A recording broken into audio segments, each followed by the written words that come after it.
हमें जरूरत पड़ेगी हम फौजियों की मदद करेंगे, अपने फौजियों की कभी भी उनको पीछे नहीं हटाने देंगे। तो क्या इनसे हम नहीं डरते? आते दिन चलता रहता। अब तो काफी टाइम के बाद हुआ, 7-8 साल के बाद यहाँ पे सीज फायर का उल्लंघन। नहीं तो बंद था सब कुछ। बोल रहे कि मशीनें बंद कर दो और जल्दी जल्दी घर में आ जाओ। Pakistan Army continued to engage in unprovoked firing along the Jammu and Kashmir's line of control in multiple sectors across 4 border districts, officials informed. The Indian Army responded effectively and proportionately to it, the officials said. This marked the 6th consecutive night of ceasefire violations by Pakistan along the LOC. Sir रात को ना 8:30 पौने 9 के बीच firing हुई और तीन चार बार ही हुआ और उसके बाद बंद हो गया। हम गेहूं काट रहे थे हम ना, तो फोन आया हमें, बोल रहे कि मशीनें बंद कर दो और जल्दी जल्दी घर में आ जाओ।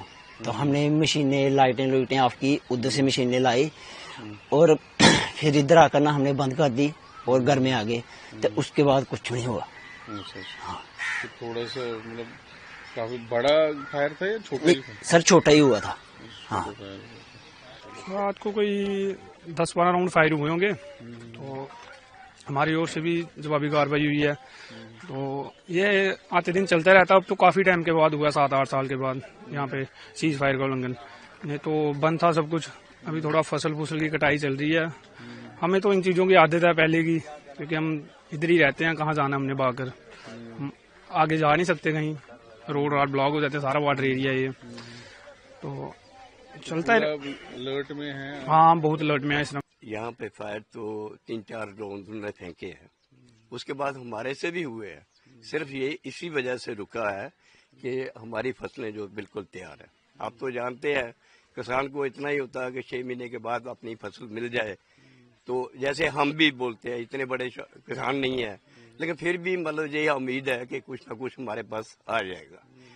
तो 7-8 साल के बाद इन्होंने ऐसा पंगा किया है। तो हम लोग तो मुंह तोड़ जवाब देंगे इसको, लेकिन 2-4 दिन के बाद अभी जो फसल कट जाती है उसके बाद तो छोड़ेंगे नहीं।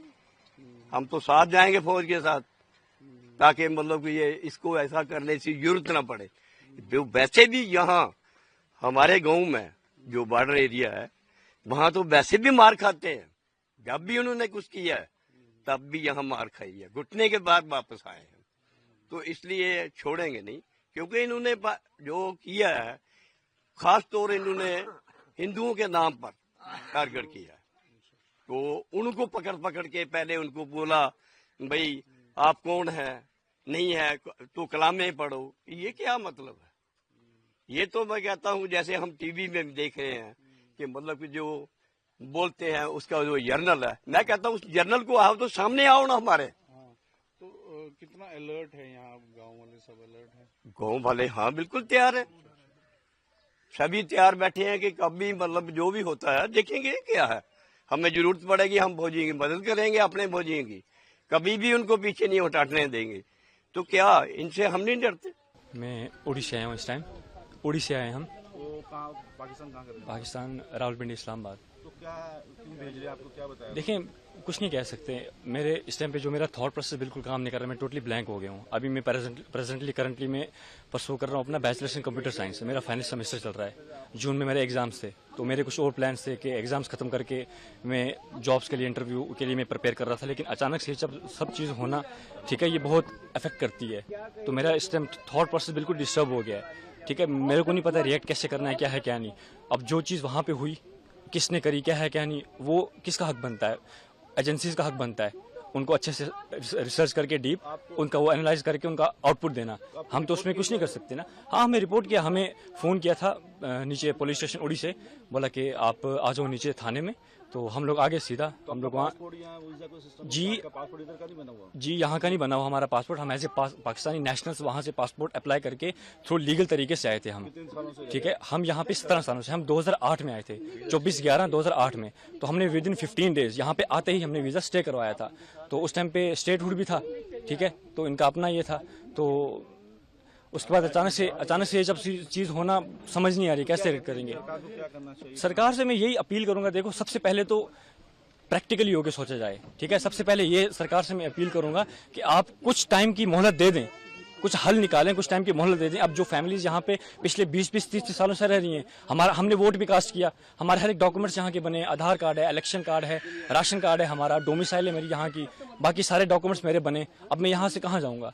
मेरा 10th भी यहाँ से हुआ है, 12th भी मेरा यहाँ से हुआ है, मेरा बैचलर चल रहा है अभी। जो पहलगाम में हुआ तो आप समझते हो वो बुरा हुआ, उसकी वजह से ऑफ कोर्स देखो, सबसे रिलीजन को आप छोड़ दो साइड पे, ठीक है। सबसे पहले हमारे पास ह्यूमैनिटी आती है। इट डजेंट मैटर कि आप किस रिलीजन से बिलोंग करते हो, सबसे पहले ऊपर इंसानियत आती है, ठीक है। तो अगर उस लिहाज से देखा जाए तो it's a very shameful act, it's literally a very shameful act for all of us, ठीक है। तो इसके लिए कोई वर्ड्स नहीं है। ऑफ कोर्स हम सभी कश्मीरी भाई, हम हिंदुस्तानी भाई सारे इस चीज को, इस इंसिडेंट को हम कंडेम करते हैं, हम इसके बिल्कुल खिलाफ हैं। अब सरकार को मैं यही देखो, सबसे पहले तो सरकार को मैं ये मांग करता हूँ कि जिन्होंने भी ये चीज करी, आप उनको अच्छे से देखें, खोजें, उसके बाद उनके अगेंस्ट प्रॉपर एक्शन लें, हम आपके साथ खड़े हैं। दूसरी चीज, मैं इन फैमिलीज के माध्यम से यहाँ तो ये बोलना चाहूंगा कि हमें मोहलत दी जाए, ठीक है, प्रॉपर एक हल निकाला जाए। अब मेरी एग्जांपल ले लें, मैं कहाँ जाऊंगा? As I told you, I have done my 10th and 12th as well from this side, right? So अभी मैं परस्यू कर रहा हूँ बैचलर्स, तो मैं कहाँ जाऊंगा? वहाँ पे जाऊंगा, मेरा फ्यूचर क्या है वहाँ पे, है ना। मेरी एक्सपेक्टेशंस जहाँ की थी कि मैं आप ये कंप्लीट करूंगा, अपनी पढ़ाई फर्दर में क्या करूंगा क्या